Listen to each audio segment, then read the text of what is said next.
شخصیت کہا جاتا ہے سیاست میں آنے کی وجہ سے یا پھر گلیمر کی دنیا میں آنے کی وجہ سے، ٹیلی ویژن کے اوپر آنے کی وجہ سے، ان کے حالات ایسے ہیں کہ جب تک جوانی ہے ان کی چاندنی ہے، اور جب تک ان کا شباب ہے وہ چمک رہے، جہاں چہرے پہ جھریاں پڑ گئی نیا ہیرو آ جائے گا۔ دنیا ایک نیا ہیرو اپنا ڈھونڈ لیتی ہے، اور یہ دنیاوی حسن و جمال پر اترانے والوں کی زیادہ لائف نہیں ہوتی، وہ برقرار نہیں رہ سکتے، نہ ہی سیاست کی کرسی پر بیٹھ کر کے اقتدار جمانے والے، ہم نے ان کو بھی دیکھا ہے، نئی پارٹی آئی اور بوڑھے کو سائڈ میں لگا دیا گیا، اب بوڑھوں کو کوئی پوچھتا بھی نہیں ہے، 40 سال بیچارے خدمت کرتے رہے اور آج ریٹائرمنٹ کی کربناک زندگی گزارنے پر مجبور ہو گئے۔ لیکن یہ مصطفیٰ کی غلامی کی دنیا الگ ہے، یہاں حضور پاک صلی اللہ تعالیٰ علیہ وسلم کا غلام ایک عالم دین جتنا بوڑھا ہوتا جاتا ہے اتنی عزت اس کی بڑھتی چلی جاتی ہے۔ یہاں بوڑھوں کی عزت کم نہیں ہوتی، بلکہ اس کو بوڑھا کہاں کہتے ہیں، جوان بیٹھے ہوتے ہیں لیکن بوڑھے عالم دین کو فیصل بنا کر بٹھاتے ہیں، جو زیادہ ہے عمر والا ہو گیا، وہ تجربے والا زیادہ ہو گیا، اس کی عزت بڑھتی چلی گئی، اس لیے کہ یہ عزت پاؤڈر لالی کی عزت نہیں ہے، یہ میرے مصطفیٰ کے قدموں سے حاصل کی ہوئی عزت ہے۔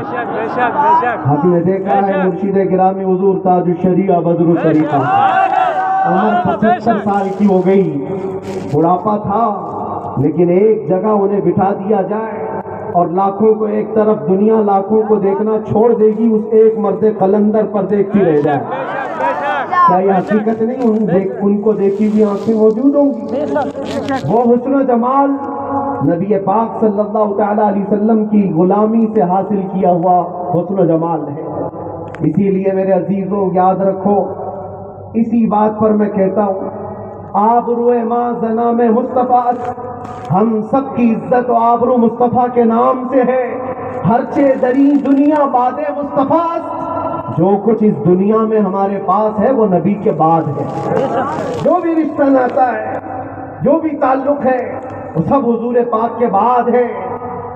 نبی سے ہو جو بیگانہ اسے دل سے جدا کر دے، پدر مادر برادر جان و مال ان پر فدا کر دے، یہ ایمان کا تقاضا ہے، اور ایمان اسی کا نام ہے۔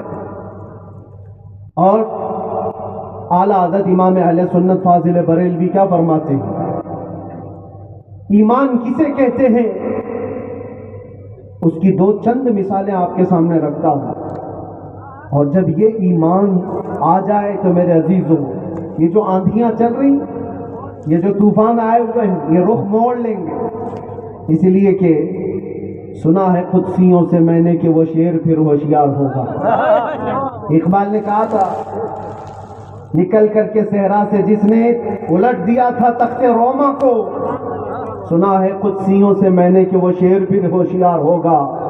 وہ مکہ کے رہنے والے، مدینہ طیبہ کی چٹائیوں پر بیٹھنے والے، ایک کھجور پر پورا دن اکتفا کرنے والے، پیبند لگے کپڑے پہننے والے، وہ رسول پاک کے غلام، لیکن نکلے تھے مکہ سے پیبند لگے کپڑے بغیر چپل کے، اس وقت کی دو سپر پاور طاقتوں کو گھٹنے ٹیکنے پر مجبور کر دیا، تخت روما کو الٹ دیا تھا، رومن امپائر اور پرشین امپائر، جن کو قیصر و کسریٰ کہا جاتا ہے، دونوں کو جھکنے پر مجبور کر دیا تھا۔ تاریخ کی یہ سچائیاں بتاتی کون لوگ تھے وہ؟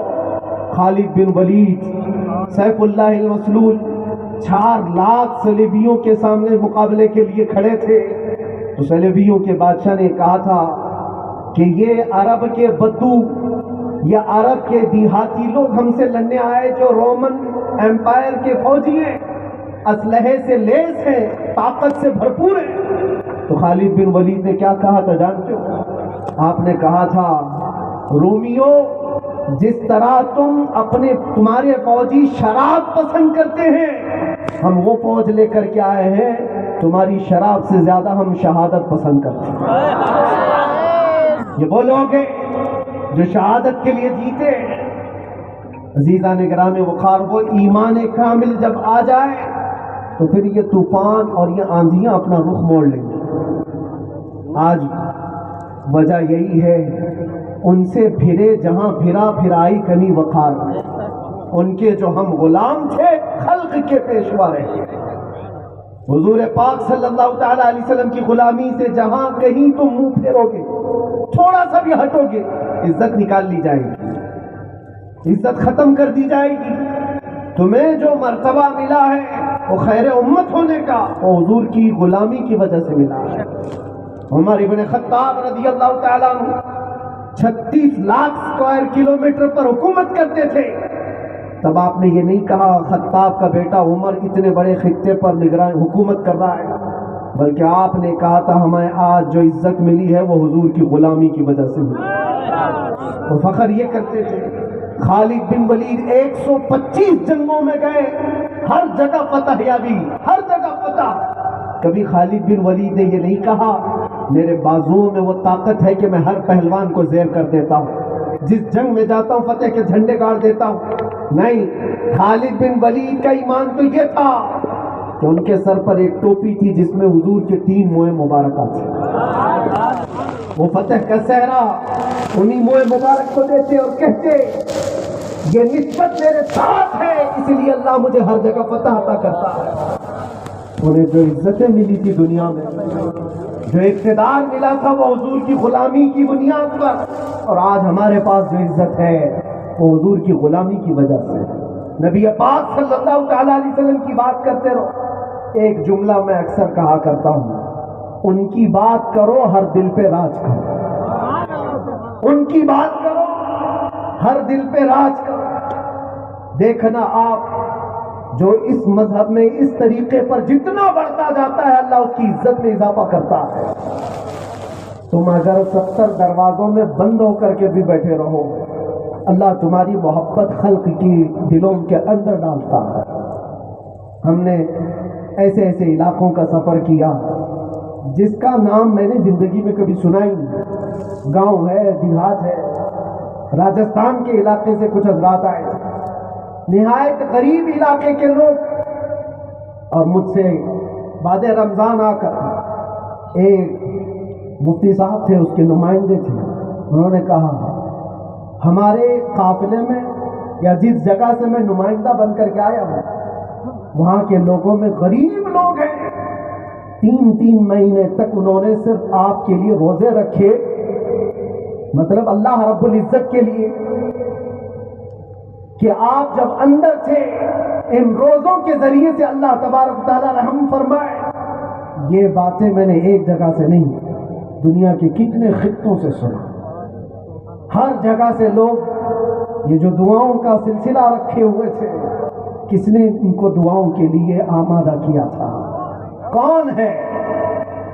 یہ ساری خلقت مجھے پہچاننے والی کیسے بن گئی؟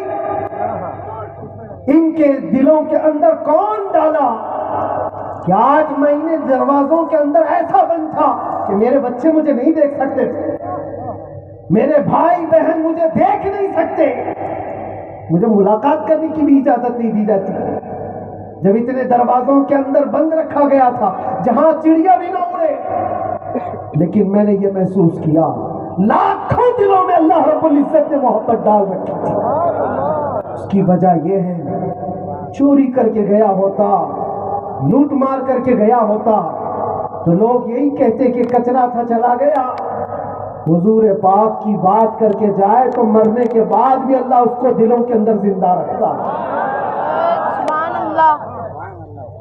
یہ تو قید خانے کے اندر گیا جہاں سے آنے کی امید ہوتی ہے، قبر کے اندر بھی جائے تو اللہ تعالیٰ اس کا نام زندہ رکھتا ہے۔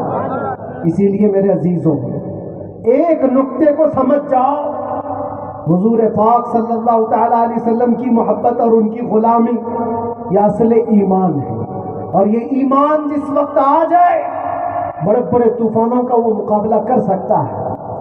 آج پوری دنیا کے مشاہدے سے یہ پتہ چلتا ہے ہنگامے اتنے ہو چکے، اتنے خطرناک طریقے سے امت کو لرزا دیا گیا ہے، لیکن اس امت کا حال یہ ہے کہ یہ خواب گراں میں ہے۔ یہ ایک لمبی نیند میں ہے ہمارے نوجوان، وہ بچے جن کو میں آج بھی نشے کے اڈوں پر دیکھتا ہوں تو دل روتا ہے۔ جیل کے قیدیوں میں اکثر وہ لوگ تھے جو نشہ کرتے تھے یا بیچتے تھے، پکڑے گئے اور اندر آئے۔ نام کتنے اچھے ہیں تمہارے اور کام کس طرح کے ہیں۔ کئی لوگوں نے توبہ کیا، لیکن وہ ایک جیل کی بات نہیں، یہاں تقریباً 10 جیلوں میں یہی حال ہے۔ اے نوجوانوں، یاد رکھو ایک بات، اگر حضور سے محبت کرتے ہو تو ہر جمعرات کو تمہارے اعمال فرشتے حضور کی بارگاہ میں لے جاتے ہیں۔ ہر جمعرات کو فرشتے تمہارے نام کے ساتھ حضور کی بارگاہ میں پیش کرتے ہیں، فلاں بن فلاں نے ہفتے بھر یہ کام کیے۔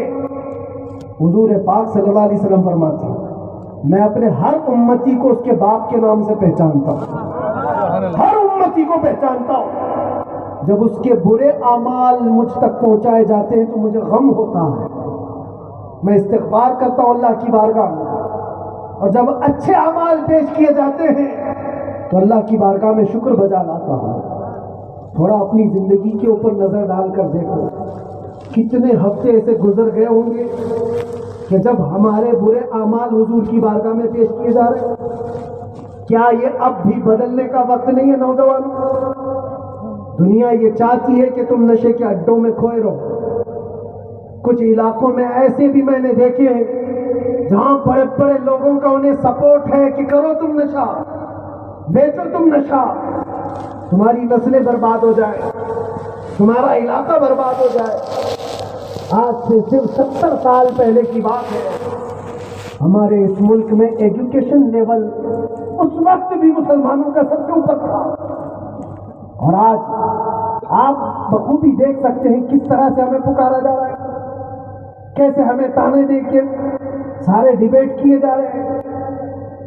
کہاں کہاں تمہیں پنچر مین کہا جاتا ہے، کیوں؟ یہ وہ قوم ہے جو پوری دنیا کو علم سکھانے آئی ہے، خیر امت تم تھے، ان سے پھرے جہاں پھرا پھر آئی کنی وقار۔ آپ کو ایک بات میں بتاؤں، یہ رونا کب تک روتے رہو گے؟ یہ ہماری جائیدادیں لوٹ رہے ہیں، یہ ہمارے وقت کی املاک کو ہڑپ کرنے جا رہے ہیں۔ دین پر، قرآن پر، اسلام پر، حضور کی ذات پر، ہر چیز پر نشانے اور ہر چیز پر انگلیاں اٹھائی جا رہی۔ تم کب تک احتجاج کرتے رہو گے؟ کب تک سڑکوں پر آؤ گے؟ کب تک اپنی آوازیں اٹھا کر کے پوچھتے رہو گے؟ کیا تمہارا کام صرف اتنا ہی رہ گیا؟ ایک بات یاد رکھو، جو ڈاکو ہوتا ہے اس کا کام ہی ہے لوٹنا۔ آج وہ کیا لوٹ رہے ہیں، کس پر ڈاکہ ڈال رہے ہیں، میں اس کی بات نہیں کرتا، مجھے رہزنوں سے غرض نہیں، تیری رہبری کا سوال ہے۔ تم امت مصطفیٰ ہو، تم کن کاموں میں مصروف ہو، یہ دیکھنے کی بات ہے۔ مجال نہیں ہوتی میرے عزیزوں، مسجد، مدرسہ، مزارات اولیاء، حضور کی ذات، قرآن اور اللہ کی ذات، یہ بہت بلند ہے۔ صرف تمہاری داڑھی کی طرف بھی انگلی اٹھانے کی کسی کی ہمت نہ ہوتی اگر تم سچے غلام ہوتے، کیونکہ یہ اللہ کا وعدہ ہے، وَلَا تَهِنُوا وَلَا تَحْزَنُوا وَأَنْتُمُ الْأَعْلَوْنَ إِن كُنتُم مُؤْمِنِينَ۔ تم گھبراؤ مت، پریشان مت ہو، تم سب سے زیادہ بلند رہو گے اگر تم سچے ایمان والے ہو۔ اور ایمان کسے کہتے ہیں؟ ایمان کسے کہتے ہیں؟ لا يؤمن احدكم حتى اكون احب اليه من والده وولده والناس اجمعین۔ یہ میرے آقا صلی اللہ علیہ وسلم فرماتے ہیں تم میں سے اس وقت تک کوئی پورا مومن نہیں ہو سکتا جب تک کہ ساری دنیا تمہارے مال، اولاد، ماں باپ سب سے زیادہ مجھ سے محبت نہ کرے۔ اور ابھی میں سوال کرتا ہوں، سارے ہاتھ بھی اٹھا دیں گے، بہت سارے کھڑے بھی ہو جائیں گے، جوش میں بھی آ جائیں گے۔ صرف اگر میں اتنا پوچھوں، کیا آپ اپنے نبی پاک صلی اللہ علیہ وسلم سے اپنی جان سے زیادہ محبت کرتے ہیں؟ میں ہاتھ اٹھانے نہیں کہہ رہا، سب تو کہتے ہیں۔ یہ سوال ایسا ہے، حضرت ابو بکر شبلی کہتے اسی سوال سے میں ڈرتا ہوں ہمیشہ کہ اگر کوئی پوچھ لے مجھ سے کیا تو